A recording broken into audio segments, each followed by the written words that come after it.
وَإِيَّايَ فَاتَّقُونِ، اور صرف مجھ ہی سے ڈرو۔ یہ خطاب اللہ احکم الحاکمین بنی اسرائیل سے کر رہا ہے۔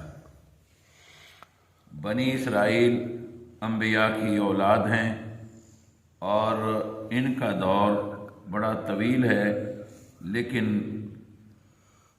فرعون کے زمانے میں اللہ تعالیٰ نے ان کے ساتھ بڑی بڑی نعمتیں نازل کی۔ ان کے لیے آسمانوں سے تیار شدہ من و سلوہ اترا کرتا تھا۔ اللہ تعالیٰ نے ان کے لیے 12 چشمے پانی کے جاری کیے۔ اللہ تعالیٰ نے دریا پر ان کے لیے راستے بنائے۔ اللہ تعالیٰ نے زمین میں ان کو بادشاہت عطا کی۔ لیکن یہ وہ لوگ ہیں، یہ وہ قوم ہے جو اللہ احکم الحاکمین کے ساتھ وفادار نہیں تھی، یعنی نافرمانیاں کرتی تھی، گناہ کرتی تھی، اور اللہ رب العزت کے حکم عدولی کرتی تھی اور بغاوتیں کرتی تھی، جس پر اللہ احکم الحاکمین نے ان کو پکڑا۔ لیکن ان کی پکڑ آئی کس چیز پر؟ وہ صرف ایک چیز ہے، وہ بڑی خطرناک ہے، آج بھی وہ مسلمانوں میں پیدا ہو چکی ہے۔ وہ کیا چیز تھی؟ وہ یہ تھی وَلَا تَشْتَرُوا بِآيَاتِي ثَمَنًا قَلِيلًا۔ وہ یہ تھی کہ وہ ان کے جو علماء تھے، جو مشائخ تھے، جو دین کا علم رکھتے تھے، وہ اپنی طرف سے بہت ساری چیزیں دین کے اندر داخل کی تھی انہوں نے۔ اچھا، دین کے اندر داخل کرنے کے بعد وہ کہتے کیا تھے کہ یہ اللہ کا دین ہے، یہ اللہ کی شریعت ہے، لہذا تم اس پہ عمل کرو، اور پھر اس کے بدلے میں لوگوں سے وہ مال وصول کرتے تھے، پیسے کماتے تھے، تو یا کھانا کھاتے تھے۔ آج بھی لوگوں کے اندر یہ چیز موجود ہے، غم کے نام سے، خوشی کے نام سے، مشکل آسان کروانے کے نام سے بہت سارے طریقے لوگوں نے گھڑ رکھے ہیں۔ مثلا جی 11ویں شریف دینی چاہیے، وہ کیوں بھائی؟ کہتے ہیں کہ جی یہ ایک بہت بڑی کرامت ہوئی تھی۔ وہ کیا ہوئی تھی؟ کہتے ہیں جی ایک عورت تھی بوڑھی، اس کے بیٹے کی بارات جا رہی تھی، وہ دریا برد ہو گئی تھی، 11 سال بعد زندہ پھر دوبارہ نکلی تھی۔ کس نے نکالی تھی؟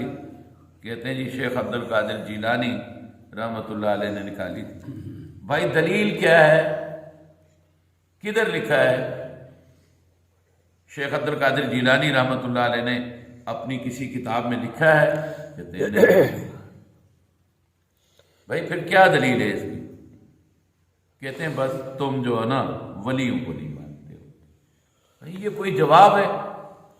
کیوں نہیں ولیوں کو مانتے؟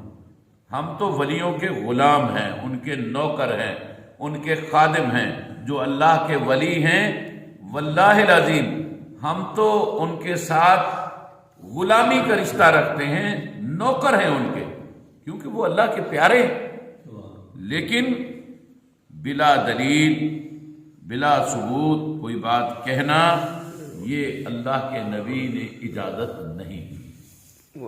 دلیل کے ساتھ بات ہو، قرآن اور حدیث سے دلیل ہونی چاہیے۔ اچھا، یا اسی طرح بہت سارے طریقے گھڑ رکھے ہیں کہ جی ہر جمعرات کو مرنے والوں کا تم ختم دلوایا کرو، اور جو مر جائے اس کے پیچھے 7 جمعراتیں تم کئی قسم کے کھانے پکا کر کے پھر ان کا ختم دلایا کرو، اور پھر مرنے کے بعد 40 دن پر تو پھر اس کی روحیں جو ہے نا، جو پہلے والی ہیں وہ اور جو اب یہ مرنے والا ہے، ان کی روح آپس میں ابھی تک ملی نہیں ہے۔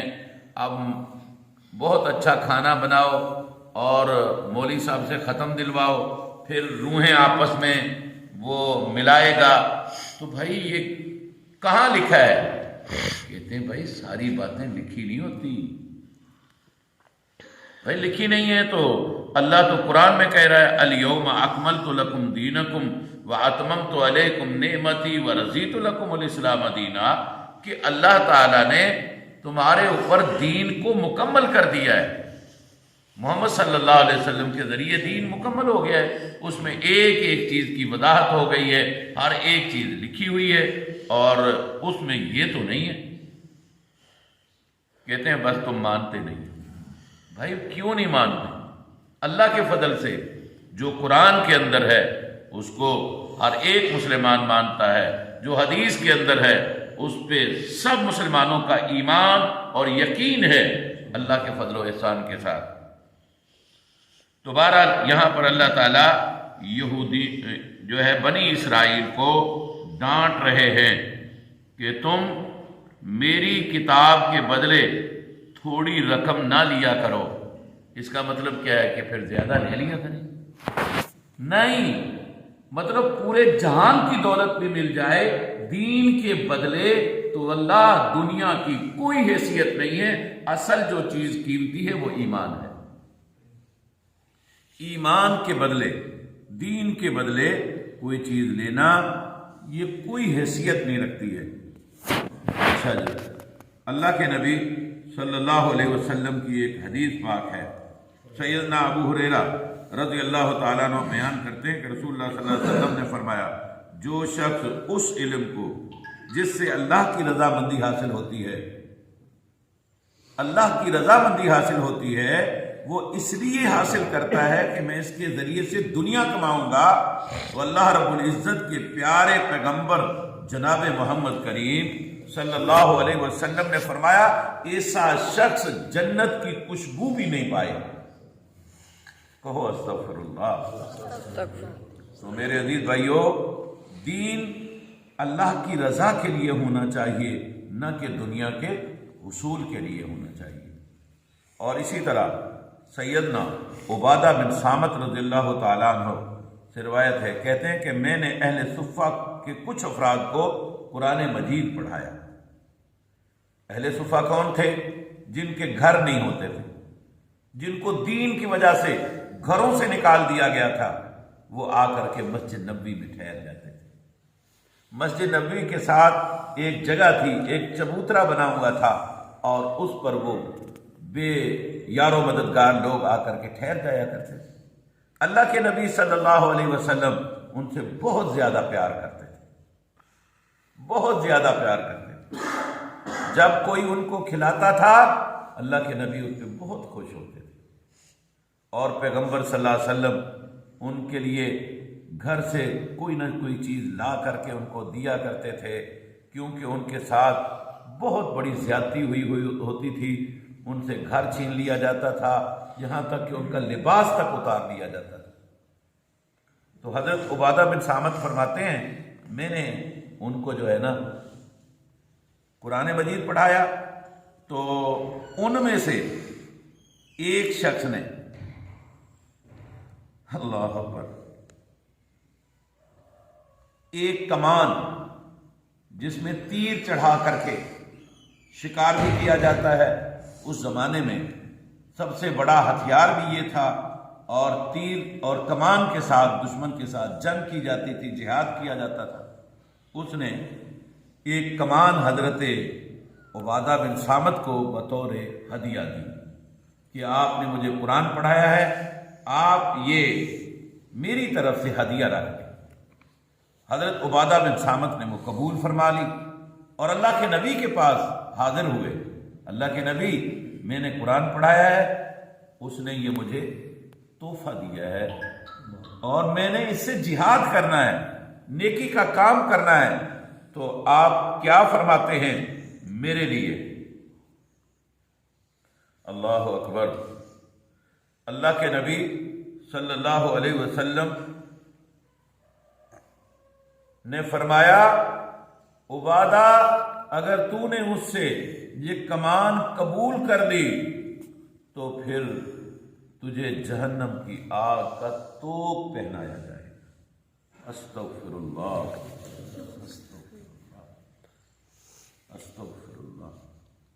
تو میرے عزیز بھائیوں، یعنی دین کے ساتھ لالچ نہیں ہونا چاہیے۔ اچھا، ایک دو اور حدیثیں ہیں، میں ان دونوں قسم کی حدیثوں کی آپ کو تطبیق بیان کرتا ہوں کہ اصل مسئلہ کیا ہے۔ تو اگر آپ غور سے سنیں گے تو پھر مسئلہ آپ کو سمجھ آ جائے گا انشاءاللہ۔ سیدنا ابو سعید خدری رضی اللہ تعالیٰ عنہ بیان کرتے ہیں کہ انہوں نے ایک اجرت مقرر کی اور ایک شخص پر قرآن پڑھ کر کے دم کیا جسے سانپ نے ڈس لیا تھا۔ اب کیا ہے، دونوں حدیثوں کو آپ سمجھیں غور سے، پھر مسئلہ سمجھ میں آئے گا۔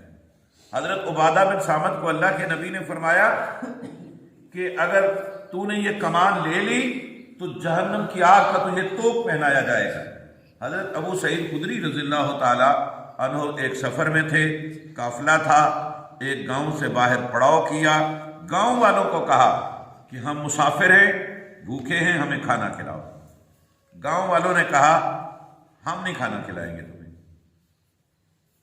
صحابہ صبر کر گئے۔ اتنی دیر میں گاؤں کے نمبردار کو، سردار کو سانپ نے کاٹ لیا۔ جب سانپ نے کاٹ لیا تو ان میں سے کوئی آدمی آیا، ان کا نوکر آیا کہ جی ہمارے سردار کو سانپ نے کاٹ لیا ہے اور تم میں سے کوئی ہے جو دم کرنے والا ہو۔ حضرت ابو سعید خدری رضی اللہ عنہ کھڑے ہو گئے، کہنے لگے میں دم کرتا ہوں۔ صحابہ کہتے ہیں ہم حیرانگی سے دیکھ رہے تھے کہ اس نے تو کبھی کسی پہ دم کیا ہی نہیں ہے، یہ آج کیسے دم کرے گا؟ اس نے کہا لیکن میں اجرت لوں گا، دم کروں گا لیکن میں اجرت لوں گا، مفت میں نہیں کروں گا۔ ان کے ساتھ اجرت طے ہوئی۔ ایک روایت میں آتا ہے کہ بکریاں طے ہوئی۔ یہ گیا، اس پہ دم کیا، وہ بندہ ٹھیک ہو گیا، وہ بکریاں لے کر کے آ گیا۔ حضرت ابو سعید خدری رضی اللہ تعالیٰ عنہ سے صحابہ نے کہا کہ ہم اس وقت تک نہ ان بکریوں کا دودھ پیئیں گے، نہ ذبح کر کے گوشت کھائیں گے جب تک اللہ کے نبی سے پوچھ نہ لیں کیا ایسا کرنا جائز ہے۔ تو حضرت ابو سعید خدری سے ساتھ پوچھنے لگے تو نے پڑھا کیا اس پر، یہ تو بتا نا، کوئی انتر منتر جنتر تو نہیں پڑھا؟ کہنے لگا نہیں، میں نے سورہ فاتحہ 3 مرتبہ پڑھ کر کے اس پہ تھتکاری ہے جس کی وجہ سے اللہ نے اس کو آرام دے دیا۔ الحمد شریف پڑھا تھا میں نے۔ اللہ کے نبی صلی اللہ علیہ وسلم کے پاس صحابہ آئے، آ کر کے مسئلہ بیان کیا۔ آپ صلی اللہ علیہ وسلم نے فرمایا یہ آپ کے لیے حلال ہے، آپ کھائیں، استعمال کریں، اور یہ تمہارے لیے پاکیزہ رزق ہے۔ اب ان دونوں میں کیا ہے، وہ تھے جنہوں نے مہمانوں کو کھانا نہیں کھلایا، اور امیر تھے، انہوں نے ان کا حق مارا، تو اللہ کے نبی نے ان کے لیے یہ چیز حلال کر دی۔ اور اصحاب صفا تو بیچارے پہلے ہی محتاج تھے، غریب تھے، لیکن دل کے سخی لوگ تھے۔ اللہ کے نبی نے ان کی طرف سے منع کر دیا، کیونکہ جو چیز ان کے پاس آئے گی وہ آگے بانٹ دیں گے، لینے والے لے جائیں گے، یہ تو مسکین پھر اسی کی طرح مسکین اور بھوکے رہ جائیں گے۔ اللہ کے نبی نے ان سے منع کر دیا۔ اس کا مطلب کیا ہے کہ ہمیں غریبوں سے مال نکالنے کی کوشش نہیں کرنی چاہیے، امیروں کو بخل نہیں کرنا چاہیے۔ بہت سارے لوگ ہوتے ہیں کسی نہ کسی مسئلے میں پھنسا کر کے غریبوں سے مال نکال لیتے ہیں، لاکھوں روپے نکال لیتے ہیں، میں تیرا کام کروں گا، میں تیری یہ مشکل آسان کر دوں گا۔ ہاں، وہ کہتا ہے جی میرے پاس تو کچھ نہیں ہے، میرا تو ایک گھر ہے۔ وہ کہتا ہے پھر آپ ایسا کریں نا، آدھا گھر بیچ دیں، مسئلہ حل کروا لیں، پھر بعد میں گھر بڑا بنا لینا۔ مطلب اس کو یہ مشورہ دیتے ہیں بھائی تیرے پاس 4 گھر ہے، 4 مربع زمین ہے، گاڑیاں ہیں، سب کچھ ہے، تو اس غریب پر رحم کر دے، مفت میں اس کا مسئلہ حل کر دے، تیرا کیا خرچ ہوتا ہے اس پر۔ تو میرے عزیز بھائیوں، ناجائز طریقے سے لوگوں سے مال نکلوانا یہ حرام ہے، اور جن کے پاس اللہ نے مال دیا ہے اور ان کا غریبوں پر خرچ نہ کرنا، یہ بھی ظلم ہے۔ تو اللہ تعالی ہمیں ایک دوسرے کے حقوق پہچاننے کی توفیق عطا فرمائے۔ سبحان ربک رب العزت عما یصفون وسلام علی المرسلین والحمد للہ رب العالمین۔